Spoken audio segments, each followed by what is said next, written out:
तो कर्ज के बोझ से मुक्ति के लिए साजिश रची गई, बकायदा पूरी प्लानिंग की गई, लेकिन दुनिया की आंखों में धूल झोंकने की पूरी स्क्रिप्टिंग तब फेल हो गई जब इसके बीच बीमा कंपनी के कुछ नियम कायदे आ गए।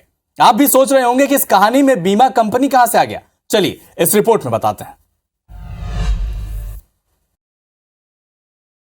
ये जो पूरा प्लान था समीरन सिकदर ने खुद ही बनाया था। उसका ये कहना है कि बिजनेस में उसको काफी लॉस हुआ है पिछले कुछ समय में, और साथ साथ मार्केट से उसने काफी पैसा उधार लिया हुआ था। तो इस उधारी के कारण वो काफी बोझ महसूस कर रहा था, वो वापस पैसे नहीं लौटा पा रहा था। बिल्कुल ठीक सुना आपने। दरअसल ये पूरी साजिश समीरन सिकदार ने ही रची थी, और ये पूरी साजिश उसने कर्ज से मुक्ति पाने के लिए रची थी। समीरन के परिवार के चारों लोगों का करोड़ों का लाइफ इंश्योरेंस था। उसकी प्लानिंग थी कि इस हादसे में जब उन्हें मृत घोषित कर दिया जाए तो बीमा कंपनी से उनके परिवार को इतने पैसे मिल जाएंगे कि उसका परिवार कर्ज मुक्त हो जाएगा। बिजनेस में पिछले कुछ दिनों में नुकसान हुआ था और मार्केट से काफी पैसा लिया हुआ था, लगभग 25 से 30 लाख रुपए का कर्ज था इनके ऊपर में। तो इनकी प्लानिंग यही थी कि शायद गाड़ी जल जाए तो लोग ये समझें कि चारों के चारों मृत हो गए और पूरी तरीके से जलकर राख हो गए, इस वजह से कोई उनका रिमेन्स नहीं मिला। तो इनको ऐसा लग रहा था कि इंश्योरेंस वाले जो है वो घर वालों को पैसा देंगे और घर वालों से जो भी बकाया राशि है वो देनदारों को दी जाएगी, और ये जो कुछ कैश इनके पास था 7-8 लाख रुपए, उसको लेकर के एक नई जिंदगी की शुरुआत करेंगे। साजिशन समीर ने कार में आग लगाई, उसमें जलने के लिए अपने 2 मोबाइल भी छोड़ दिए, लेकिन वो भूल गया कि आग में जलने के बाद भी हड्डियों के टुकड़े से डीएनए मैच होंगे, तभी कोई बीमा कंपनी कवर के पैसे देगी।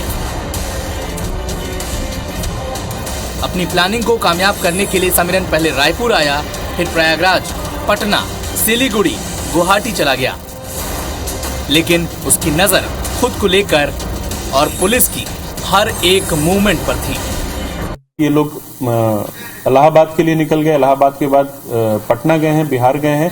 इसने प्रयास किया कि वहां पे कहीं पे कोई अपना छोटा मोटा बिजनेस के लिए कुछ ऐसा अपॉर्चुनिटी देखे, कहीं दुकान में या कहीं ऐसी जगह पे इसको मौका मिले जहां बिजनेस कर सके।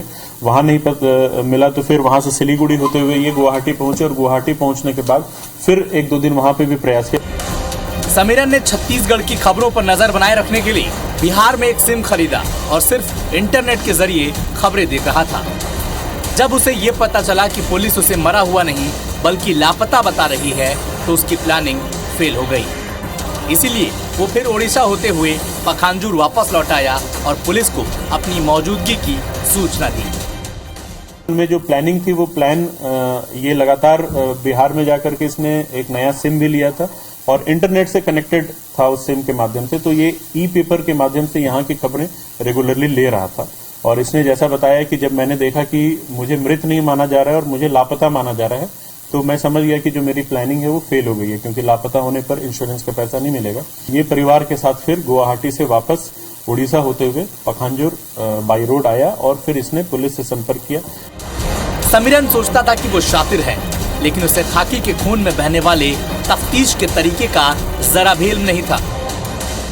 इस सनसनीखेज घटना ने एक बार फिर ये साबित कर दिया कि कोई गुनहगार कितना भी चालाक क्यों न हो, उसकी एक गलती उसकी पूरी साजिश को एक्सपोज करने के लिए काफी है। जब इसका ये पूरा खुलासा हो गया कि उसने ये झूठी कहानी थी और उसको अपने ही जाल में फंस गया है, तो वो वापस आया है। फिलहाल अभी पुलिस ने जो कारोबारी है उसके खिलाफ 420 के तहत और धोखाधड़ी और समेत षड्यंत्र रचने की और आगजनी की धाराओं के तहत मामला दर्ज करके कड़ी कार्रवाई की है। कैमरामैन संजीव सिन्हा के साथ तहसीन जैदी, IBC 24, कांकेर।